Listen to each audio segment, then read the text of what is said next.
qu'est-ce qui s'est passé? Comment on est arrivé à cette marche du 16 février? Et que s'est-il passé le 16 février? Eh bien, en un mot, je dirais, lorsque le président Mobutu a conclu ces consultations nationales, nous avons pensé qu'il était important que les Zaïrois que nous étions, nous puissions nous mettre ensemble pour relire notre histoire et baliser le chemin de l'avenir.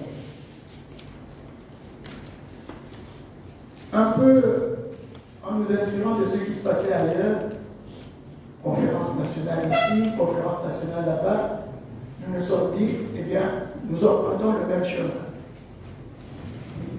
C'est ainsi que nous avons pratiquement contraint le président Mobutu, qui ne voulait pas d'une conférence nationale, nous l'avons contraint à convoquer cette conférence nationale en lieu et place de ce que lui voulait, qu'il appelait une conférence constitutionnelle, c'est-à-dire où il réunirait quelques personnes pour tout juste réécrire une constitution, une nouvelle constitution, et nous nous sommes dit, non, ce n'est pas de cela que nous voulons une véritable conférence nationale. Et à ce sujet, des groupes comme le groupe Amos, à cette époque, eh bien, avaient lancé des actions pour contraindre le président Mobutu à la convocation de la conférence nationale. Il y eut une marche qui a d'ailleurs eu son effet sans avoir eu lieu le 21 avril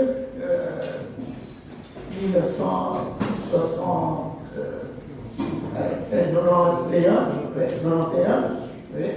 Il y a eu une marche qui était prévue pour contraindre le président Mobutu à convoquer la conférence nationale. Cette marche n'a pas eu lieu, mais elle a produit ses effets parce que quelques temps après, le président a convoqué la conférence nationale. Il a démarré ses travaux, comme nous le savons, au mois d'août de cette année, et le 19 janvier 1992, le Premier ministre de l'époque, M. Bruce Carrimont, annonce la suspension des travaux, soi-disant que cette conférence nationale ne respectait pas les prérogatives données au gouvernement par la Constitution. Alors il a suspendu les travaux de la conférence et aussi une autre raison, parce qu'on n'avait pas d'argent pour continuer les travaux de la conférence. Mais alors là, mes amis, il y a quelque chose qui m'a interpellé, qui devrait nous interpeller, lorsque le Premier ministre annonce cette fermeture de la conférence parce qu'il n'avait pas d'argent. Il s'est passé quelque chose de fabuleux qui mérite d'être évoqué. C'est que les Zaïrois ont réagi en disant, eh bien, si vous, gouvernement, vous dites qu'il n'y a pas d'argent, eh bien, nous, peuple, nous avons l'argent pour que les travaux continuent. Et alors, il s'est passé ceci dans la salle du congrès où se tenait la conférence nationale. Des gens ont brandi des chèques en disant, voilà, moi, j'ai ici un chèque d'autant de milliers de Zaïre. Un tel autre, moi, j'ai un chèque d'autant, et chacun a brandi comme ça des contributions. Et alors, dans la cité, il y a eu des voix qui se sont levées pour dire, eh bien, nous offrons gratuitement son hôtel pour loger les conférenciers. Et il y a eu un mouvement général, en quelque sorte, d'auto-prise en charge. En réaction à ce mouvement, eh bien, qu'est-ce que nous avons vu? Ceux qui se considèrent comme les maîtres du monde ont tout de suite compris que si nous laissons ces gens se prendre en charge, tels qu'ils sont en train de le faire, eh bien, ce pays nous échappe. Et tout va nous échapper. Nous allons perdre le contrôle. Parce que c'est celui qui donne l'argent qui contrôle. Et immédiatement, disons toujours notre histoire, immédiatement, l'Union européenne n'existait pas encore, c'était la CE, a déboursé de l'argent pour la poursuite des travaux de la conférence. Et ça nous interpelle. Ça montre que quelque part, nous avons voulu changer les rapports de force, mais ils ont tout de suite compris et réagi. Ça n'a pas empêché à M. Rousse Carlibande de suspendre quand même les travaux de la conférence en annonçant le 19 janvier 1992 que la conférence était suspendue et donc on ferme le palais du peuple et bon, chacun entre chez soi. Les évêques ont réagi à cette époque-là. Le comité permanent a réagi. Le bureau même de la conférence nationale, le bureau provisoire à l'époque, avait réagi. Les abbés de Kinshasa, avec leur assemblée du clergé chinois, à travers la voix de son président à l'époque, l'abbé Moussois, Mathieu, a réagi le 25 janvier, je me rappelle encore de la date, à la cathédrale Notre-Dame, où l'abbé Moussois a lu à la fin de la messe pour la paix, qui est célébrée le 25 janvier, eh bien, l'abbé Moussois a lu un texte venant de l'Assemblée du clergé chinois qui réclamait la réouverture sans condition et immédiate de la conférence nationale souveraine de ses travaux. La reprise immédiate et sans condition des travaux de la conférence nationale souveraine. À cette messe participaient des laïcs. Et un groupe de laïcs, parmi lesquels nous avions François Kandolo, d'illustre mémoire, Marie-Thérèse Moulanga, qui nous a aussi quittés, Pierre Loubi, qui nous a aussi quittés, et bien d'autres encore, ils se sont dit, les évêques ont parlé, nos prêtres viennent de parler, et nous les laïcs, qu'est-ce que nous attendons pour agir? D'où l'idée d'organiser une manifestation. Et alors, un groupe s'est mis en route, s'est dénommé Comité laïque de coordination, parce qu'il était constitué uniquement des laïcs. Et ceux qui ont toujours cru que l'abbé Joseph Koundou, disons, la marche du 7 février, c'est l'abbé Joseph Koundou, ils se trompent. Historiquement, ce n'est pas vrai. La vérité historique est que j'ai reçu à Saint-Paul, à Baboumou, j'étais résident à l'époque, j'ai reçu une délégation constituée, composée de 2 personnes, et c'était François Kandolo et Marie-Thérèse. Un mardi matin, je m'apprêtais à aller donner cours à Saint-Cabo où j'enseignais. Eh bien, Marie-Thérèse et François sont venus me voir pour me dire, José, nous venons de soumettre le projet que nous sommes en train de mettre en route, n'est-ce pas, d'organisation d'une marche pour réclamer la réouverture immédiate de la conférence nationale souveraine. Alors, je vais vous surprendre en vous disant, eh bien, ma première réaction à leur proposition ou, disons, à leur demande, c'était de dire, mais, tout le temps des marches. On a eu des marches de soutien, on a eu des marches de protestation, on a eu des marches de tout genre à l'époque, n'est-ce pas? Et vous vous souviendrez qu'on n'avait que des marches et des marches et des marches. J'ai dit, mais est-ce que nous ne pouvons pas imaginer autre chose qu'une marche? Alors je leur ai dit, pourquoi ne ferions-nous pas un sit-in au Palais du Peuple où on va se réveiller jusqu'à ce que les portes de la salle de congrès s'ouvrent? Réaction de mes amis, ils disent, mais écoute, nous sommes déjà assez avancés dans les préparatifs, on ne peut plus faire marche arrière, c'est une bonne idée, mais nous, on voudrait aller jusqu'au bout de ce que nous avons initié comme action à entreprendre. Alors je leur ai dit, ok, d'accord, dans ce cas-là, je vous demande d'aller voir Monseigneur Mosego et d'en parler avec lui, d'aller voir le cardinal Etchaou, d'en parler avec lui, pour que vous puissiez avoir aussi leur avis. Parce que Monseigneur Mosego, en tant que président de la conférence nationale, pouvait nous dire où est-ce qu'il en était dans les démarches qu'il entreprenait pour obtenir la réouverture de la conférence. Et lui vous dira si ça vaut la peine qu'on engage cette action. Et puis, bon, vous irez voir le cardinal, parce que nous sommes dans son territoire, l'archidiocèse de Kinshasa, il peut aussi nous donner son point de vue. C'est ce qu'ils ont fait. Et alors, bon, ils n'ont pas eu toujours, disons, un avis très, très favorable, mais ils ont dit, nous sommes décidés, nous y allons, même si l'autorité ecclésiastique ne nous donne pas le feu vert, nous y allons parce que nous nous engageons comme chrétiens. Et alors je leur ai dit, bon d'accord, vous vous réunissez où? Ils m'ont indiqué là où se réunissait à l'unité, et je me suis engagé à leur donner une formation sur la non-violence évangélique active. Voilà où se trouve ma participation.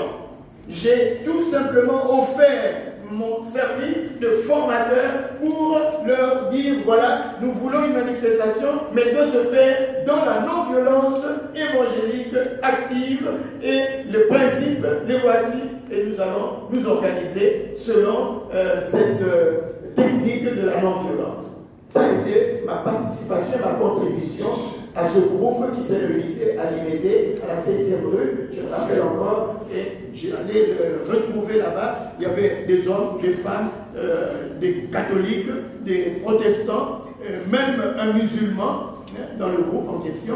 Donc il y avait tout le monde. Et j'insiste sur cet élément parce que c'est cet élément qui va m'inspirer pour les conclusions que je tire pour la suite. Eh bien, nous nous sommes retrouvés et on s'est dit, ben, il faut mobiliser les gens. Alors bon, on a organisé l'ancien appel à la commission diocésaine des intellectuels, à la commission des CVB, communauté ecclésiale vivante de base, pour qu'on se retrouve tous à Saint-Joseph. Et on a aussi convoqué une rencontre de tous les pasteurs. Vous avez une association, les pasteurs protestants. On a organisé différentes rencontres avec différents milieux pour sensibiliser tout le monde et mobiliser le plus grand nombre pour l'organisation de cette manifestation. C'est ce qui a été fait. La paroisse Saint-Joseph nous a offert l'espace, la salle gratuitement, et on s'est réunis à plusieurs reprises pour préparer ensemble, et le mot est lâché, ensemble, préparer cette manifestation dont nous commémorons aujourd'hui le 29e anniversaire. C'est ensemble que nous avons réfléchi. C'est ensemble que nous avons monté les stratégies. C'est ensemble que nous sommes sortis dans la rue. C'est ensemble que nous avons marché sans distinction de race. Je dis bien de race, parce que je me rappelle que dans cette marche, il n'y avait pas que des Noirs, mais il y avait aussi des Blancs. À côté de moi, il y avait le père Josdas, un Belge, eh bien, qui a été molesté, tabassé, en ma présence, n'est-ce pas? Au moment où on rentrait de la marche, on a été intercepté par Ngouze qui arrivant de son cortège sur le poids lourd, n'est-ce pas? Et là, on a failli me tuer, parce que j'ai vu le monsieur costaud comme ça, en civil, sortir son arme et me menacer de mort. Et le père Jos a été tabassé. Heureusement, rien d'autre n'est arrivé, sinon je ne serais pas là pour vous parler. Eh bien, après cette manifestation dans laquelle nous nous sommes retrouvés tous ensemble, hommes, femmes, jeunes, vieux, prêtres, laïcs. Il y a eu même un évêque qui a marché à Kikwit, Monseigneur Mounounu, qui a pris la tête de la marche, parce que la marche n'a pas eu lieu seulement à Kinshasa, elle a eu lieu aussi dans d'autres provinces, dans les régions comme on les appelait à l'époque. Entre autres, à Kikwit, à Bukavu et ailleurs. Et à Kikwit, Monseigneur Mounounu était à la tête de la marche. Le seul évêque d'ailleurs qui a pris la tête de la manifestation dans son diocèse. Eh bien, personnellement, après la marche du 16 février, j'ai entendu un certain nombre de réactions, un certain nombre de commentaires. parmi lesquels je voudrais citer une de ces réactions venant d'une grande personnalité dont je tais le nom, ecclésiastique par surcroît, qui disait: plus jamais de 16 février. Voilà, nous avons entendu cette phrase. Plus jamais de 16 février. Un propos qu'on peut interpréter de différentes manières. Voulait-il dire qu'il ne doit plus jamais avoir de répression sanglante lorsque le peuple manifeste pour revendiquer ses droits? Ou voulait-il dire qu'on ne doit plus jamais organiser des manifestations publiques pour revendiquer nos droits légitimes? Nos frères et sœurs qui sont tombés sous les balles de l'escadron de la mort, seraient-ils morts pour rien? La marche du 16 février 92 aurait-elle été un pur échec? Eh bien, à ces questions, je réponds non. Pour ma part, le fait que la conférence nationale ait été rouverte et qu'elle ait proclamé sa souveraineté constitue, à ne pas en douter, une grande victoire du peuple. Ça mérite effectivement des applaudissements de nous-mêmes. Que nous nous applaudissions nous-mêmes au lieu d'applaudir toujours les autres. Et dans ce sens-là, j'ose dire qu'il faut encore beaucoup d'autres 16 février pour aller jusqu'au bout du combat.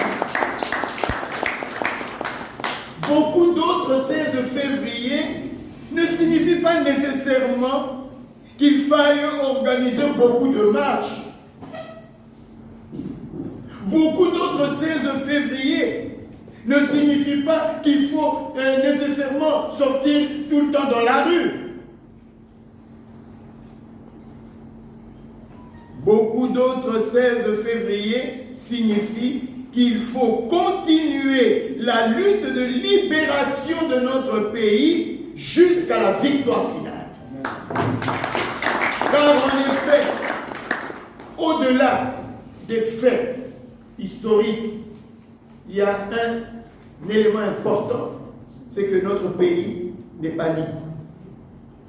Notre pays est encore asservi. Et ça, c'est la réalité que nous ne pouvons pas ignorer. On ne peut pas se voiler la face et faire comme si.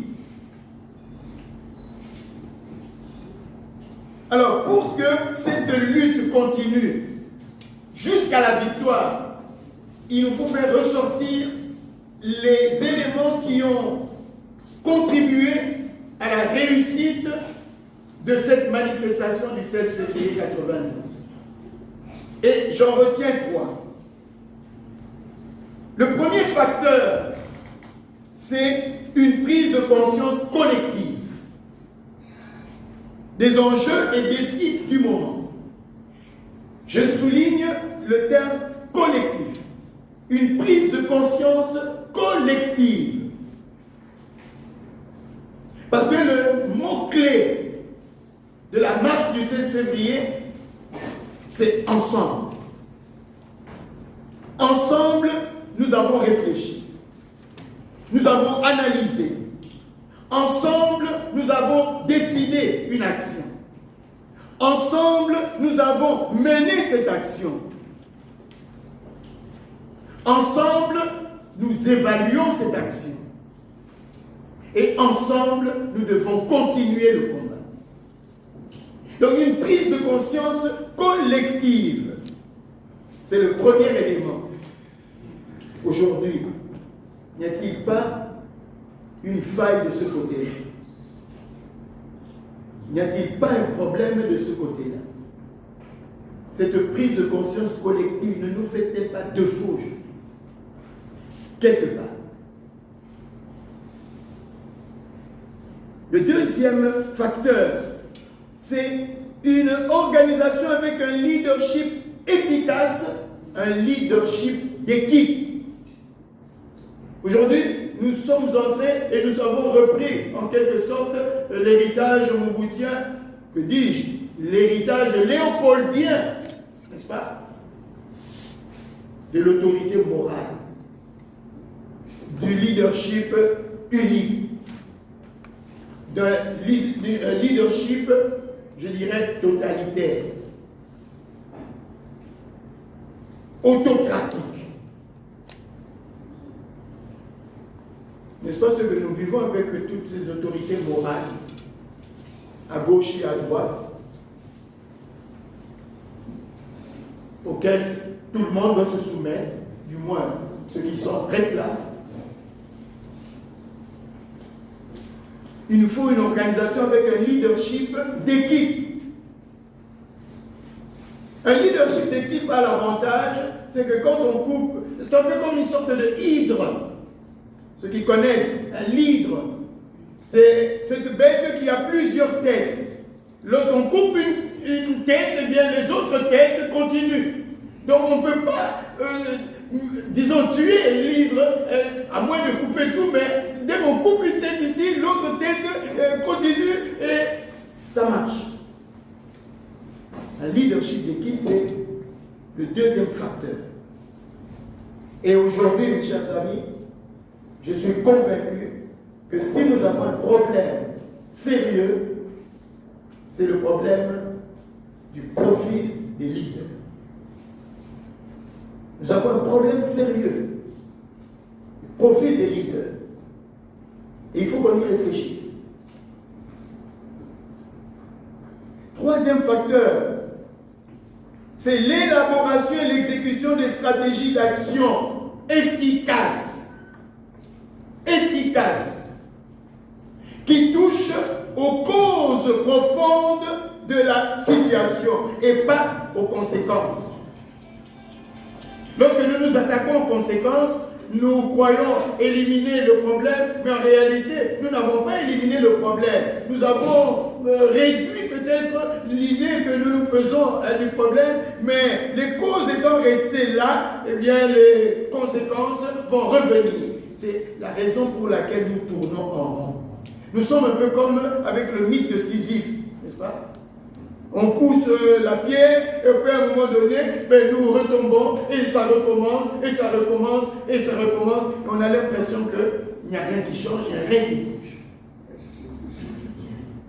Pourquoi? Parce que bien, nos stratégies ne touchent pas, l'action ne touche pas toujours les causes, les vraies causes.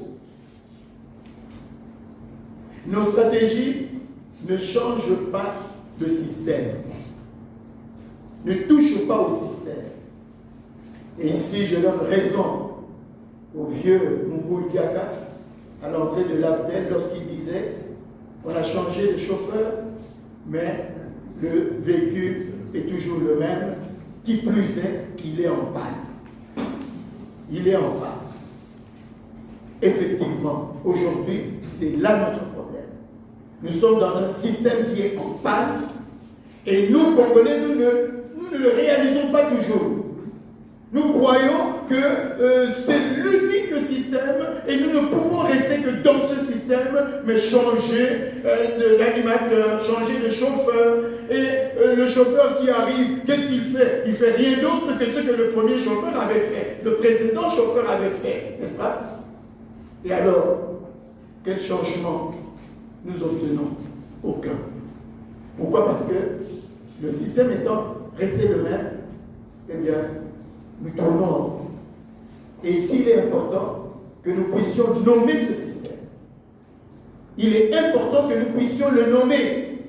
Parce qu'un médecin ne peut, disons, guérir ou soigner son malade que s'il a diagnostiqué la maladie et les causes de la maladie. Et le système qui est la maladie dont nous souffrons a un nom. Et j'ose le dire ici, haut et fort, c'est le fameux système capitaliste libéral.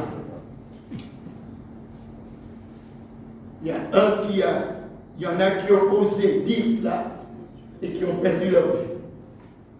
Nous le savons à travers l'histoire de l'Afrique et du monde. Parce que c'est un système puissant, ou en tout cas qui donne l'air d'être puissant. Mais moi je dis, ce système, c'est comparable à ce qui est dit dans l'Apocalypse. La puissance de ce système, en fait, c'est une puissance que je qualifierais une puissance de semblant. Parce que nous sommes capables de mettre fin à ce système pour le remplacer par un autre système. Et ici, je m'en vais qualifier les choses. Pour moi, personnellement, nous sommes en face d'un choix. Le choix entre un système fondé sur le primat de l'avoir, le primat du profit, le primat des choses, du matériel, de l'économique, et un système fondé sur le primat de l'être. Et ce choix-là est fondamental. Ce choix-là est fondamental et déterminera l'avenir non seulement du Congo, mais de l'Afrique et du monde. Et aujourd'hui, je me rends bien compte que le choix dans lequel nous vivons, c'est le choix de l'avoir. Et c'est au nom de cet avoir qu'on tue des milliers et des milliers de gens, qu'on fait des génocides. C'est au nom de cet avoir qui n'a pas de cœur, qui n'a pas d'âme, qui n'a pas de sens humain. Et donc ça signifie que quelque part, pour moi le 16 février, si nous devons en avoir beaucoup, c'est dans le sens d'une marche qui partira d'un choix fondamental, choisir un système fondé sur le primat de l'être et marcher dans la construction d'un monde plus solidaire, plus fraternel et je dirais tout simplement plus humain. Et je voudrais terminer par là en disant que pour moi, aujourd'hui, cela n'est possible que dans un mouvement de réconciliation nationale dans la justice et la vérité. Une réconciliation nationale que nous avons ratée à la fin de la conférence nationale qui avait cela comme objectif. Nous avons raté le coche. La réconciliation, la conférence nationale souveraine s'est terminée tout simplement avec un monument qu'on a dressé, qu'on a posé, n'est-ce pas, à la place dite de la réconciliation, et une réconciliation qui n'a jamais eu lieu. Et je voudrais ici évoquer un souvenir à cette époque. On m'avait demandé de participer à l'équipe qui préparait la cérémonie de la réconciliation nationale à la fin de la conférence. Nous y avons travaillé et rien ne s'y est fait. Rien. Rien. Pourquoi? Parce que on n'aime pas la réconciliation nationale. Un peuple réconcilié, un peuple uni est un peuple fort. D'où la stratégie de l'ennemi du Congo, la stratégie des maîtres du monde depuis l'époque de l'Empire romain est restée la même, c'est diviser pour mieux régner. Et là où il y a la division, nous jouons le jeu des maîtres du monde et nous ne serons jamais sortis de nos problèmes. Et donc je plaide ici, au nom des martyrs de la démocratie, du 16 février et tant d'autres marches et manifestations que nous avons connues, 2018 entre autres, eh bien, au nom de ces martyrs, je lance un vibrant appel à nous tous, en commençant par la société civile que nous représentons ici, les partis politiques, les groupements politiques, eh bien, un appel à la réconciliation nationale sur base de justice et de vérité. Et quand je dis justice, je n'évoque pas ici une justice, n'est-ce pas, à la tête du client, une justice qui tue, une justice qui condamne et qui juge, une justice plutôt miséricorde, qui combat le mal et sauve l'homme.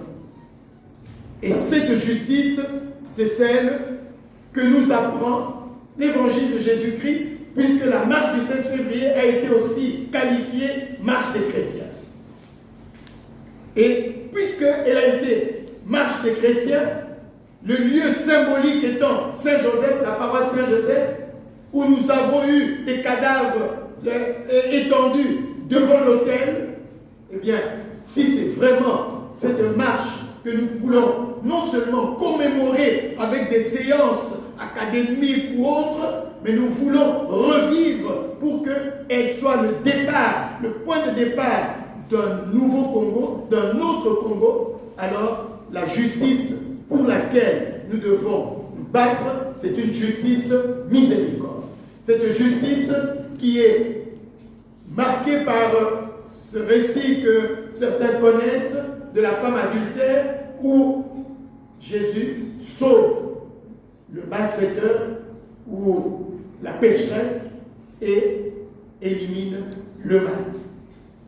Nous devons combattre le mal et sauver le malfaiteur. Sinon, nous tous ici, nous passerons. Parce que qui de nous ici n'est pas malfaiteur quelque part? Si tu ne commets pas le mal que l'autre là a commis, ben tu commets peut-être un autre mal, peut-être même plus grave que celui que l'autre a commis.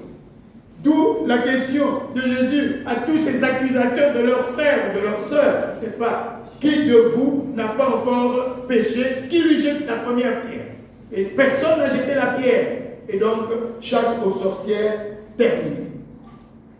Terminée. Ça ne veut pas dire qu'on laisse impunis les choses ou quoi. Il ne s'agit pas de cela. Il s'agit de voir comment sauver l'homme et détruire le mal. Vérité. Eh bien, la vérité, elle est d'abord la vérité sur l'homme, sur moi-même.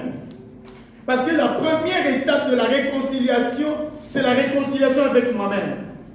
La réconciliation avec soi-même, avec son être, avec son humanité perdue.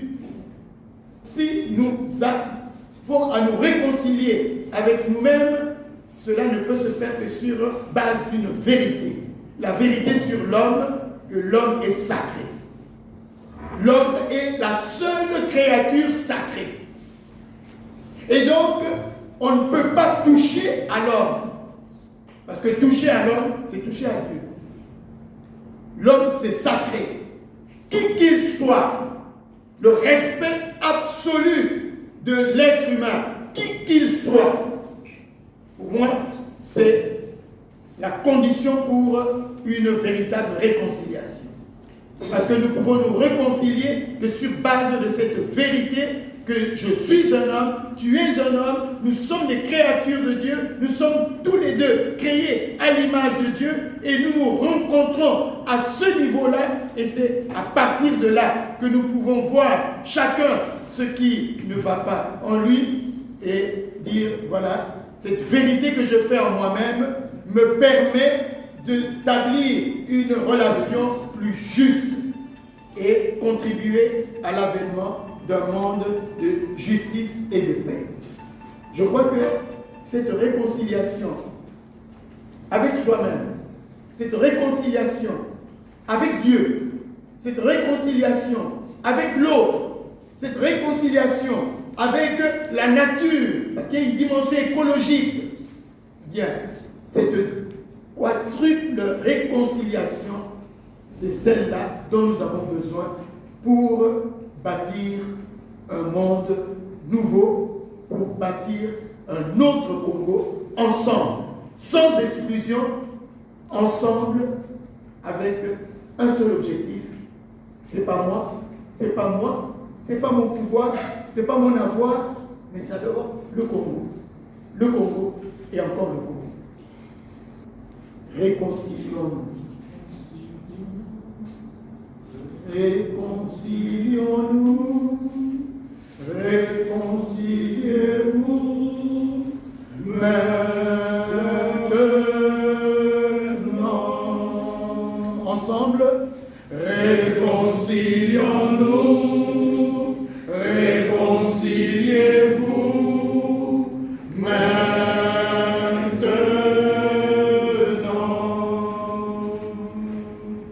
Laissez-vous réconcilier avec Dieu, votre Père. Laissez-vous réconcilier avec le Christ, votre frère. Acceptez-vous de prendre la main qui vous tend et vous déclarer comme témoin en suivant son chemin. Réconcilions-nous, réconciliez-vous maintenant.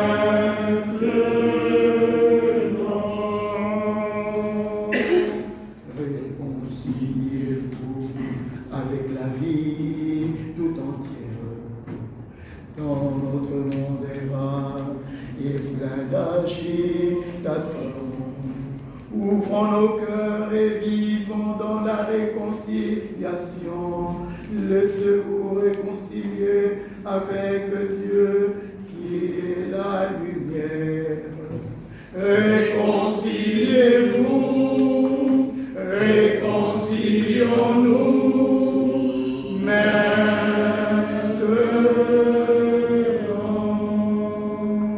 Que chaque jour soit la fête du jubilé, que chaque jour soit la fête pour aimer la réconciliation entre les nations, entre les familles, entre frères et sœurs du même sang. Réconcilions-nous, réconciliez-vous maintenant.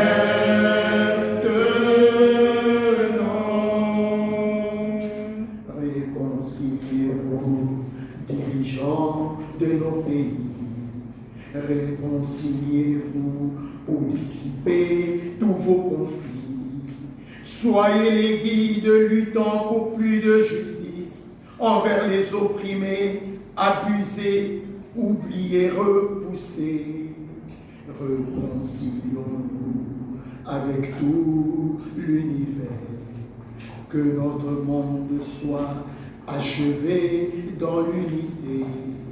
Réconcilions-nous, réconciliez-vous